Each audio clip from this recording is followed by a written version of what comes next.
Stuart, how do you look ahead to this weekend? No, we look forward to it. I think obviously we realised that Saturday past was a big game for us, but I've been pretty vocal with not only the players and the staff but everybody else that our season doesn't finish last week. I think we owe it to our supporters and everybody else that we try and finish on a high. I did say before we went into the split that we want to try and finish up as high in the league as we possibly can, and you know what, we're in the mix. We're close enough to Aberdeen and to Hibs to suggest that we've got a wee chance in doing so, but we're going to have to try and meet the levels that I thought we did for large parts on Saturday against Livingston, and it's going to be a really difficult game against Ross County. I think the last 3 home games are 3 wins against Hibs, Hearts and Rangers, and if you're doing that you're playing well, certainly at home, so I'm under no illusions it's going to be a difficult game. Place that I obviously know really well, spent a large chunk of my life there, and it's always a factor that you spoke about when you're at Ross County, is trying to have that home form and make it difficult for teams to travel up the A9, and that's exactly what I'm expecting this weekend. Are they quite a different prospect now under Don, do you feel? Yeah, I think they've what they've done, and it's no surprise to me really with Don. I know him really well. One of the first things I'd done when I was taking the managerial role at Ross County myself was to bring Don into my coaching staff, make him my first team coach. He might say retiring them, but that certainly wasn't the case. It was to try and build and forge a career beyond a player, and sometimes you see that in people and you trust them and you think that they've got loads to offer, and I have to say that I absolutely do see that with Don. He's a good guy first and foremost, proper what I would call football guy, but just a top person, just one of these guys that you rarely come across sometimes in football, and I've obviously somebody I like and I respect, so it's no surprise. What Don does is he earns respect from the players. He did it when he was a player. He's had a fantastic career as a player, and you can see those kind of similarities. Very, very calm, no over emotional, and I think he's got some good ideas on football as well, so it doesn't surprise me to see that they pick up results. But I think the biggest thing and the biggest challenge that he would have had, and he'll probably openly say that himself, is off the back of a poor run. I think obviously Derek left here after a 5-0 defeat. You have to try and pick those players up off the canvas, and I think he's done that pretty well. It's clear that they'll have a motivation trying to get away from that relegation playoff spot. It's important for you guys to match that motivation this weekend. Yeah, but without a doubt, and I think that's often what it comes down to. That was a big thing for me against Livingston on Saturday, was talking about Livingston could be officially relegated, and I was very vocal again to the players about their fight and their causes. That doesn't become a bigger factor than ours, and we have to try and make that the case this weekend as well. Sort of confirming our safety, if you like, and being away for that relegation automatic spot, and the playoff spot is a good thing, but I'm not celebrating it by any stretch of imagination. But what's your next challenge? What's your next thought process? Mine has always been to finish us high up rather than looking behind us. So we have to try and make that the thing that motivates us. We have to go and try and reward the supporters that, in my opinion, one of probably 2 games this season that we've really let everybody down, and it was losing 3-0 to Ross County in a midweek fixture up there. We would never get going at any point. We had a good away following, and I felt we let them down. I felt we let them down badly that night. I'm honest enough to stick my hands up and say that, and for the people that are going to travel up there on Saturday, that can be enough motivation in itself to make sure that doesn't happen again, and we acquit ourselves the way that I believe we have done through win, loss, or draw over the course of the season. There's 2 that stand out in my head: Greenock Morton, the Scottish Cup, and Ross County away. And I genuinely think in every other fixture we've been very, very competitive. Could play better at times, of course, but it's important to me that we're always competitive and give ourselves a chance to win the game, and that's going to be full of intention when we get to 3 o'clock Saturday. How much can these last few games be a chance to maybe give some players a chance looking ahead to next season, looking to build ahead of next season and see, you know, who you're going to keep here and whatnot? Is that a possibility, a chance to give some of these players a chance to impress? I think I do that every week. So this idea of we're good now, we're safe, and we've got nothing to worry about. You've got a chance every day when you come into this football club to try and impress myself and the staff and to perform and train well. I pick my team accordingly based on that. I think there's sometimes can be a misconception in football that you pick a team because you just think somebody's a good player and it doesn't matter what he does during the week. It matters massively to me. It matters in my methods of management and how I go about my job.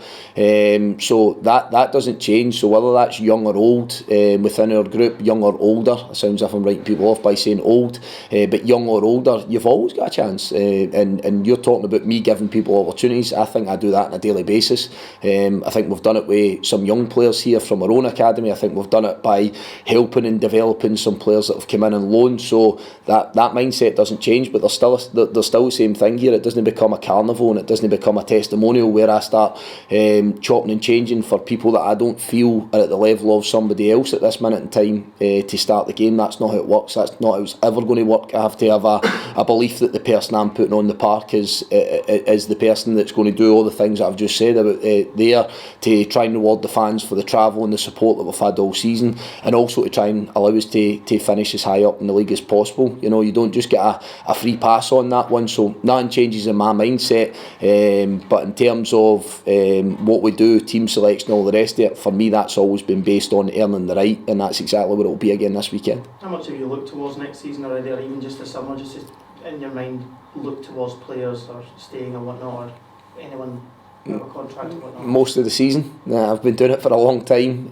so yeah, what it does do now is it starts to accelerate, doesn't it, when you're getting into that last couple of weeks, because there's a wee bit in football now sometimes where clubs or players or whatever agents take their time a wee bit more to see what's out there. I think there used to be quite a common trend that people wanted to fix down their future and know exactly where they were, or where they're going to be, I should say, and I think that's possibly laxed a little bit. I think that it's not just as imperative to people that they get that done early. It is to me, because I've said it all along, what we can't do is we can't spend the same money as the vast majority of clubs in this division. So how I believe that we try and get around it is by selling the success stories, which I undoubtedly think we've had from players that have come on leaps and bounds and hit some real good milestones, teams of the year and nominated for player of the year over my stretch, young players coming through and attracting interest, all these different things. That's my that's my selling pitch.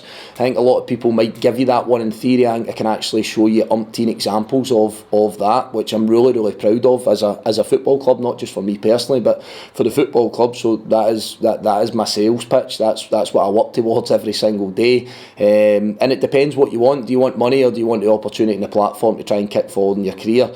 But of course, as I say, that whole situation now starts to accelerate once you're coming towards the summer, because I want to start on day one of pre-season where it's close to what's going to be my squad of players, because I back myself, I back the staff and I back the football club.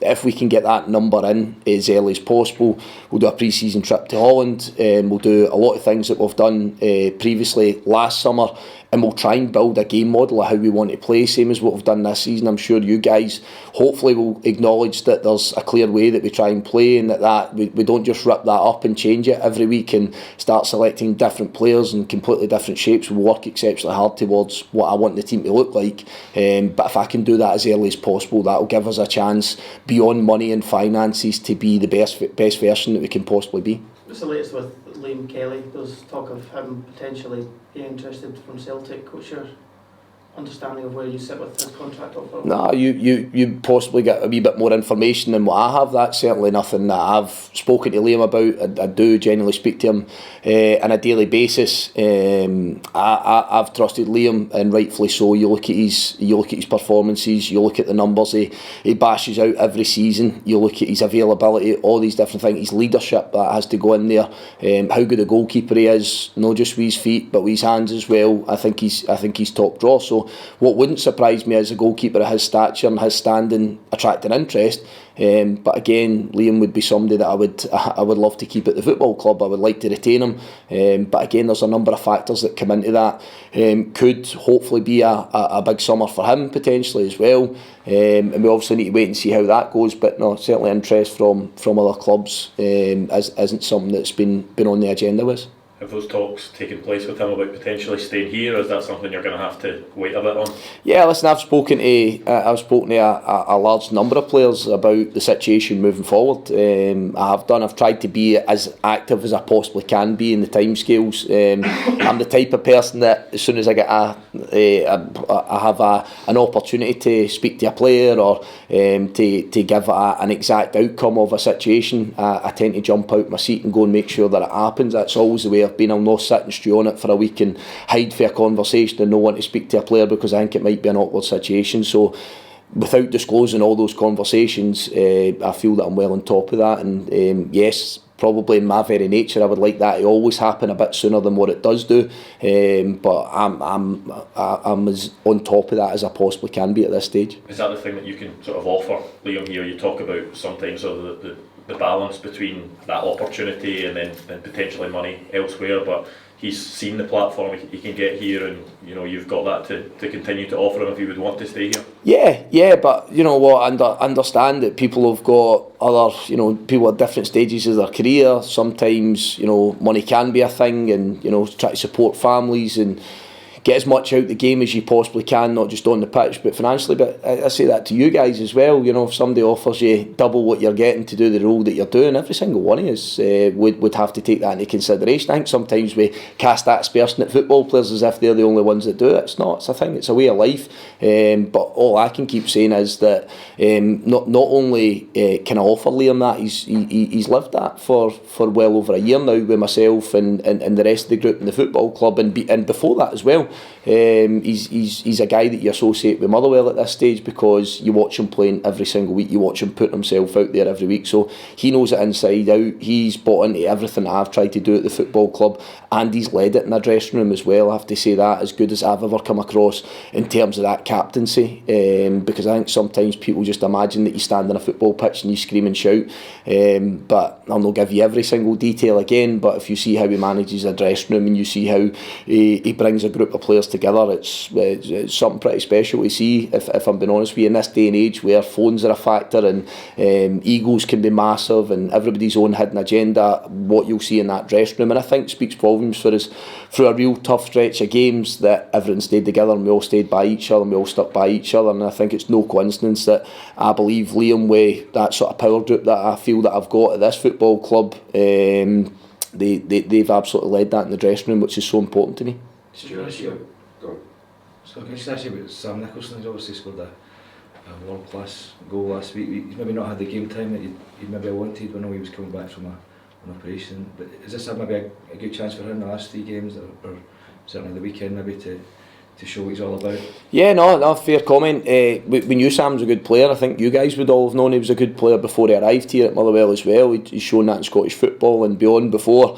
He's had a tough fight, I need to say that as well, and I've spoken to Sam about this, and again, knowing the character, he had a smile on his face when you're saying it. Jack Vale, Blair Spittle have done not too bad in those positions that we sort of earmark Sam Nicholson for. They've both been excellent. Blair Spittle for the whole season, and then Jack Vale since he's come into the team. So he's had a tough fight in his hands to get into one of those slots. There was obviously a period of time we had to try and get him up and get him match fit, but I've known that I've got a really good player there, and he gets his opportunity with Jack's suspension. My goodness, he takes it. Not just with his goal, I thought his performance was excellent, how he started the game and how he really grew into the game. His moment of quality obviously gives him that real degree of confidence, but I've known Sam was a good player for a long period of time. And yeah, you're right, Jack's out again this weekend. He's played well last week, so we all start to do the maths and wonder whether he'll get another opportunity this weekend. You're obviously picking up the Player of the Year award for Motherwell this season. You said back when he scored against Dundee, opening game of the season, that you felt he had more to give after that St Johnstone game. Has it been almost a surprise how well he's done this season? It's not a surprise, and again, I don't want to sit here and think that I'm sounding like the smartest guy in the room and that I'm a visionary and I've seen things that nobody else did. I do sort of pride myself in peeling layers back and sort of thinking what you can get to, but as I've said time and again, you can only get there with the buy-in of the player, you can only get there with the mentality of the player, and they're all attributes. I always had a feeling that they were there to be a success in this league and to score goals in this league and lead the line and play as that number 9. I'd seen that before, you know, even when I was sitting as a pundit at McDermott Park and, you know, seeing Theo coming on a pitch, and I think I'd watched him in a Bounce game previously here, and I'm looking for maybe what happens further down the line for yourself or whatever, but I'm always that sort of purist that I'm not trying to look for the finished article. I'm looking for the kind of raw tools, that rough diamond that hopefully you can try and polish up, and I think that fits in with where we are as a football club and what we have to do as a football club. But you know, if you're asking me scoring 15 goals, would I told you that at the start of the season and potentially more, hopefully more? I'm not so sure. I don't know, but it's when you get into that mindset of being so confident and that again you're available. I keep talking about this all the time. Some great players that are never available, always available, trains every single day, does extra, and he's caught fire. He started hitting the back of the net. He's got a real degree of confidence. He understands how we want him to play, and he understands what the pass selection is and the pictures are for the guys behind him, which really helps. So once you start to get into that mode, then you know you can start scoring lots and lots of goals, same way Kevin Van Veen did last season. It's not just about the player, it's not just about the striker. You have to acknowledge the people run about him and the service that he starts to get within that. You know, his second goal on Saturday, Georgie Gent's cross, so I'm sure Big Theo will be the first one to say it's a fantastic diving header into the top corner, but you don't get to do it unless you get that type of quality pass for Lennon Miller to Georgie Gent and the cross for Georgie Gent. So Big Theo, I know he's been vocal on it, that he respects and appreciates his mates, but I think what he also appreciates is there's a plan to get him into the final third and how that'll look. And as I say, if you start hitting the back of the net, your confidence grows. So full marks to him. I don't take any credit for it. I know his teammates won't, but you have to look at the bigger picture and how much they've supported them within that as well. So going back to Saturday briefly, you've got the last 3 games just over a week. Is that something that can help with kind of momentum and stuff like that?